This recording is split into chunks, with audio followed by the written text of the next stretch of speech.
प्रिय विद्यार्थी मित्रांनो, मी दीपाली कुलकर्णी देशमुख माझ्या विंग्स ऑफ फिजिक्स या चॅनलमध्ये आपल्या सगळ्यांचं मनपूर्वक स्वागत करते। आपण सीईटी नीट साठी विजेता 2025 ही सिरीज बघतो आहोत आणि आपण थर्मोडायनेमिक्स हा चॅप्टर पाहिला, 7वा भाग पाहिला, 8वा भाग पाहिला।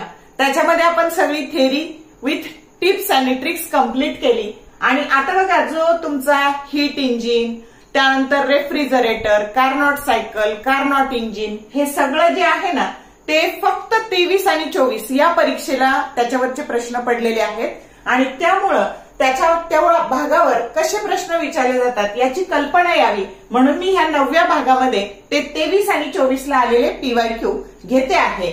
तर वेळ न घालवता आपण सुरू करूयात। हा जो फर्स्ट क्वेश्चन आपण बघतो आहोत हा सीईटी 2023 आणि 2024 ला विचारलाय।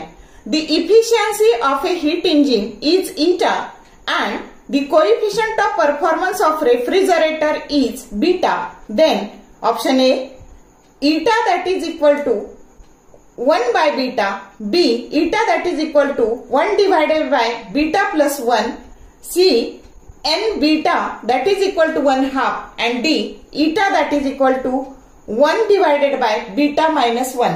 मग आता बघूयात कसं सोडवायचं ते। तर इथे आपल्याला ही इफिशियन्सी दिलेली आहे, तर इफिशियन्सीचा फॉर्म्युला आहे 1 मायनस QC बाय QH।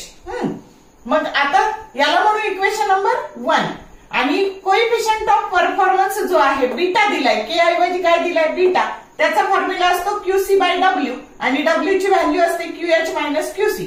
मग आता याच्यावरून 1 बाय बीटा केलं, 1 by beta that is equal to QH minus QC by QC, QH minus QC divided by QC आणि 1 बाय बीटा याला जर सॉल्व्ह केलं QH बाय QC मायनस 1 आले हे सिम्प्लिफाय करून। मग आता याच्यावरून QH बाय QC ची व्हॅल्यू काय आली 1 बाय बीटा प्लस 1, हे मायनस 1 इकडे आल्यावर प्लस 1 झाले आणि मग हे एलसीएम जर बीटा घेतला तर हे आलं 1 प्लस बीटा। मग आता याच्यावरून आपल्याला इथे जी व्हॅल्यू लागणार आहे ना ही QC बाय QH ची लागणार आहे आणि आपण ही काढली QH बाय QC ची। मग QC बाय QH जर काढलं तर ते झालं beta divided by 1 plus beta आणि म्हणून ही व्हॅल्यू आपण हे इक्वेशन 2 हे इक्वेशन 1 मध्ये टाकलं आणि मग हे 1 मायनस ही व्हॅल्यू टाकली beta divided by 1 plus beta. मग ही किती आली तर परत एलसीएम 1 प्लस बीटा घेतलं तर हे झालं 1 plus beta minus beta, beta beta cancel झालं आणि 1 डिवायडेड बाय 1 प्लस बीटा ही जो करेक्ट ऑप्शन काय आहे बी आहे। इतकं करायची काहीच गरज नाही सीईटीला, फक्त लक्षात ठेवायचं efficiency that is equal to 1 divided by 1 plus coefficient of performance. मग त्याला के म्हणू देत, बीटा म्हणू देत, गॅमा म्हणू देत, काय असेल तो व्हॅल्यू द्यायचा। हे शॉर्टकट लक्षात ठेवा, एवढं सोडवायची गरज नाही पण मी तुम्हाला सोडून दाखवलेलं आहे। पुढचा प्रश्न आहे बघा 50% इफिशियन्सी वरचा की जो सीईटी 2024 ला विचारलेला आहे। A Carnot engine has an efficiency of 50% when its source is at a temperature 377 degree Celsius, the temperature of the sink is option A 325 degree Celsius, B 273 degree Celsius, C 52 degree Celsius आणि D 25 degree Celsius. आता बघा इफिशियन्सीचा formula असा असतो eta that is equal to 1 minus TC divided by TH। पण 50% म्हटलं की हे सोडवायची गरज नाही, हे मी तुम्हाला शॉर्टकट सांगितलेलं आहे की TH तुम्हाला 377 दिलंय, मग त्याला केल्विन मध्ये करायचं म्हणजे 273 जर त्याच्यात मिळवले तर हे 6.5 झालं आणि जेव्हा 50% इफिशियन्सी असते तेव्हा सोर्सच्या जे टेम्परेचर आहे त्याच्या निम्म सिंकचं टेम्परेचर असतं। मग 650च्या निम्म काय झालं 325, पण ऑप्शन डिग्री सेल्सिअस मध्ये म्हणून त्याच्यातून 273 वजा केले आणि ऑप्शन आला 52 डिग्री सेल्सिअस की जो करेक्ट ऑप्शन सी आहे। म्हणजे इथं किंमत टाकून तुम्ही जर सोडवलं की हे 0.5 झालं, हे 1 झालं, त्याच्यानंतर तुम्हाला TC काढायचंय आणि TH तुमचं 650 आहे 600, तर सोडवून पण ते येत नाही असं नाही, पण हा एवढा चांगला शॉर्टकट आहे ना 50% ला। मग आता हे 1 झाले तर हे 1 मायनस हे झाले तर TC by 600 650 that is equal to 0.5 म्हणजेच 1/2 आणि 1/2 म्हणजेच मग आता therefore TC that is equal to 650/2 that is 325 हे आले केल्विन मध्ये आणि त्याच्यातून 273 वजा केले की उत्तर आलं 52 डिग्री सेल्सिअस. म्हणजे मी तुम्हाला सोडून पण दाखवलं आणि शॉर्टकटनी पण सांगितलं. तर सीईटी 2024 ला आलेला आहे तर 50% साठी हा शॉर्टकट वापरायचा. नीटला पण आलेला आहे 2022 का 23 ला आहे ना तो आलेला आहे असा 50%चा. आता नेक्स्ट क्वेश्चन आहे बघा. A Carnot engine works between a source and sink maintained at constant temperature T1 and T2 respectively for efficiency to be the greatest. Option A, both T1 and T2 should be high. B, both T1 and T2 should be low. C, T1 should be low and T2 should be high. And option D, T1 should be high and T2 should be low. CET 2024 ला विचारलाय. मग आता मी तुम्हाला काय सांगितलं की जर समजा तुमची इफिशियन्सी अशी असेल की 1 minus T2 divided by T1 तर that is nothing but the T1 minus T2 divided by T1. मग याला एच आणि सी असंही म्हणतात. आपण असं पाहिलंय TH minus TC divided bye TC हे आणि हे सेमच आहे. मग आता याच्यात काय T1 should be high and T1 should be high and T2 should be low. मग जो करेक्ट ऑप्शन काय आहे डी आहे. तर मी हे सगळं तुम्हाला सांगितलंय 8व्या भागात विजेता सेरीजच्या 8व्या भागात सांगितले आणि त्याच्यावरचे तुम्हाला आता हे रिअलाइज होत असेल की प्रश्न तसे तसे पडलेले आहेत का नाही. करेक्ट ऑप्शन डी आहे. नेक्स्ट पीवायक्यू सीईटी 2023 ला विचारलंय बघा. A Carnot engine with efficiency 50% takes heat from a source at 600 Kelvin to increase the efficiency to 70%, keeping the temperature of the sink same, the new temperature of the source will be option A 360 Kelvin, B 1000 Kelvin, C 900 Kelvin, D 300 Kelvin. आता आपल्याला काय दिलं काय विचारलंय ते बघा. 50% efficiency दिलेली आहे आणि तुमचं टेम्परेचर सोर्सचं टेम्परेचर हे 600 आहे. मग आता तुम्हाला ट्रिक सांगितलेली आहे. याच्या निम्म हे कशाचं टेम्परेचर होतं तर ते सिंकचं होतं. अलग लक्षात. सोर्सचं दिलं की 50% म्हणलं की त्याच्या निम्म म्हणजे हे सिंकचं टेम्परेचर झालं. आता इफिशियन्सी 70% म्हणजे 70 डिवायडेड बाय 100 दॅट इज 0.7. आणि आता हे टेम्परेचर तसंच ठेवलं आणि तुम्हाला हे टेम्परेचर विचारलंय TH विचारलंय. मग आता आपण सबस्टिट्यूट केलं. फॉर्म्युला हा आहे आपला इफिशियन्सी 0.7 हे 1 minus TC by TH. TC 300 आहे आणि TH काढायचंय. मग आता हे इकडे शिफ्ट केले हे 0.3 झाले आणि हे मायनसचे इकडे आल्यावर प्लस झाले. मग TH हे ट्रान्सफर केले 300 divided by 0.3. 3 that is nothing but 3/10. डिनॉमिनेटरचा डिनॉमिनेटर दॅट इज न्यूमरेटर 300. आता हे 3 ने भाग केला हे 100 झाले. 100 गुणिले 10 म्हणजे 1000 केल्विन की जो करेक्ट ऑप्शन डी आहे. समजलं का. म्हणजे तुम्हाला डायरेक्ट या स्टेपला येता आलं पाहिजे बाळांनो. हे सगळं 50% पाहिलं की टीसीची किंमत एका सेकंदात आली पाहिजे. इथे टाकून द्यायची 0.7 म्हणजे 0.3 येणार आहे. असं फास्ट सोडवायचं सीईटीला. सगळ्यात महत्वाचं काय आहे तुमच्यासाठी वेळ आहे. कळलं मग कसं सोडवलं. आता पुढचा प्रश्न आहे बघा.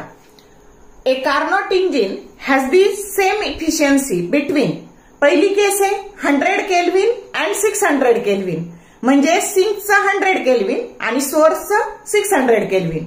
अँड दुसरी केस आहे and second T kelvin and 960 kelvin. परत इथं सिंकचं T केल्विन आणि सोर्सचं 960 kelvin. The temperature T in Kelvin of the sink is option A 120, B 160, C 240 and D 320. आता बघूयात कसं सोडवायचं. मग आता इफिशियन्सीचा फॉर्म्युला हाय. Efficiency that is equal to 1 minus TC divided by TH. आता हे सिंकचं असतं आणि हे सोर्सचं असतं हे माहिती आहे तुम्हाला. सिंक आणि हे सोर्स. मग आता पहिली केस आहे ना तर सिंकचं 100 आणि सोर्सचं 600 असं दिलंय आणि दुसऱ्यामध्ये सिंकचं T आणि सोर्सचं 960 आणि हे T काढायचंय. हे 1 1 दोन्ही बाजूचे कॅन्सल झाले, याला इकडं आणलं मायनस तर प्लस झालं, हे इकडं मायनस तर प्लस झालं आणि हे 1/6 झाले. आता फक्त टी काढायचंय म्हटलं 960 तिकडे ट्रान्सफर केले आणि मग आपण याला डिवाइड केलं तर हे आलं 160k की जो करेक्ट ऑप्शन काय आहे बी आहे. असं सोडवायचे सीईटी 2023 ला आलेलं आहे. म्हणजे कॅल्क्युलेशन सिंपल असतात बघा, फक्त जसं दिलंय ना तसं पुढे जायचं. इफिशियन्सी सेम दिली तर इफिशियन्सी टाकून घ्यायची आणि मग टी साठी अरेंज करायचं. समजलं का?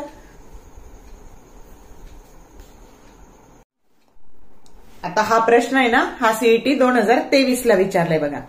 A Carnot engine operates with source at 227 degrees Celsius and sink at 27 degrees Celsius.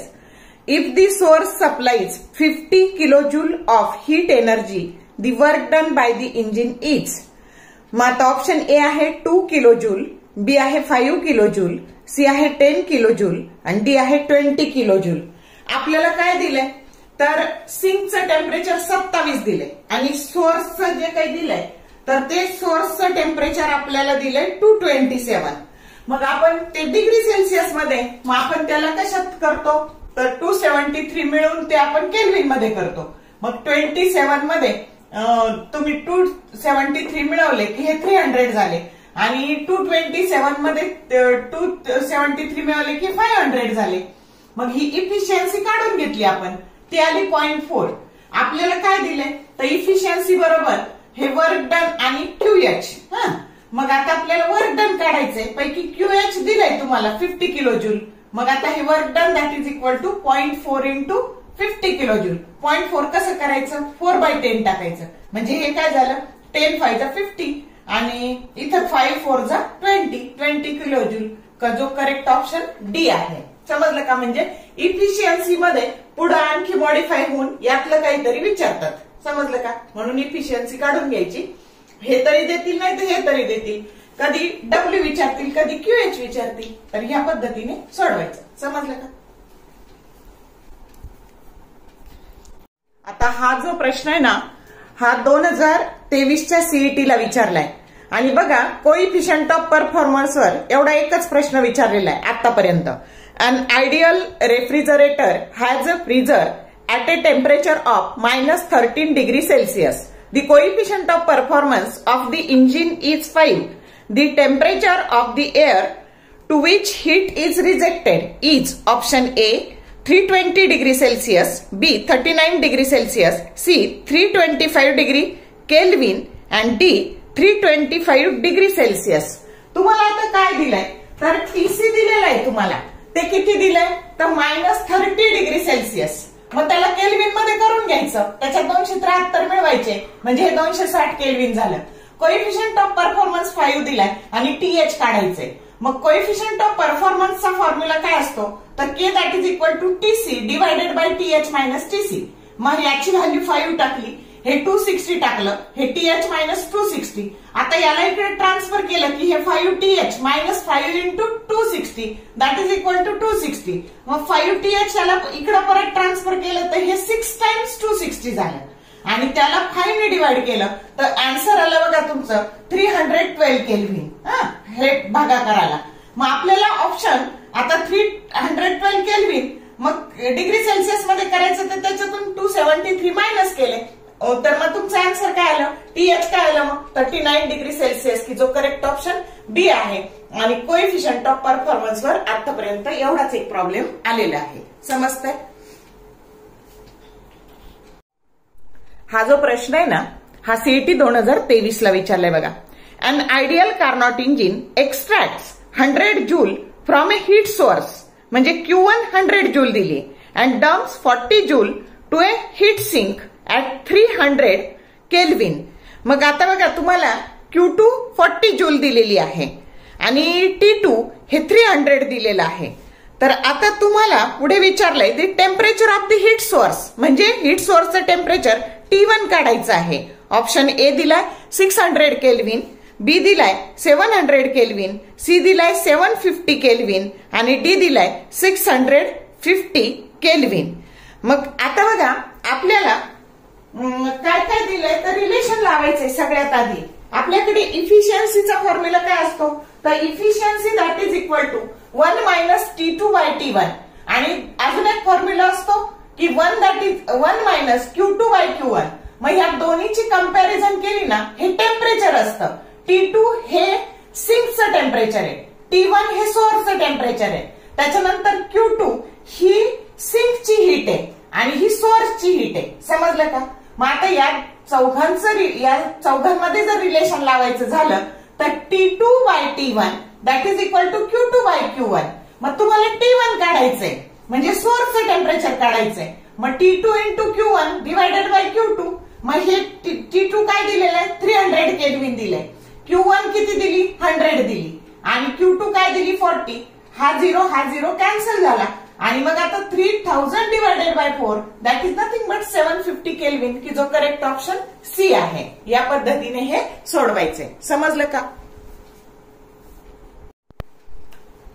तर बघा, या पद्धतीने आपण सीईटी 2023 या साली जे काही हीट इंजिन आहे, रेफ्रिजरेटर आहे, त्यानंतर तुमचं कार्नॉट सायकल आहे, कार्नॉट इंजिन आहे, याच्यावर जे न्यूमरिकल्स आलेले आहेत ते पीवायक्यू बघितलेले. म्हणजे याच्यावर खूप कमी पीवायक्यू आहेत, अजून 24चे शिल्लक आहेत, पण मी 23 वरचा व्हिडिओ बनवलेला आहे. याने तुम्हाला कसा अभ्यास करायचा, कसा प्रश्न पडणार आहे याची दिशा मिळेल. म्हणजे तुम्ही जर 7वा, 8वा आणि 9वा भाग थर्मोडायनॅमिक्सचा पाहिला आणि शॉर्ट ट्रिकचा पण 8वा व्हिडिओ जर पाहिला तर तुमचं खूप सारं थर्मोडायनॅमिक्स हा चॅप्टर खूप कमी वेळात होऊन जाणार आहे. तर जर व्हिडिओ तुम्हाला आवडला तर लाईक करा, शेअर करा, त्याच्यानंतर कमेंट टाकायला कंजूशी करू नका. All the best for your study and exam and thank you for watching this whole video.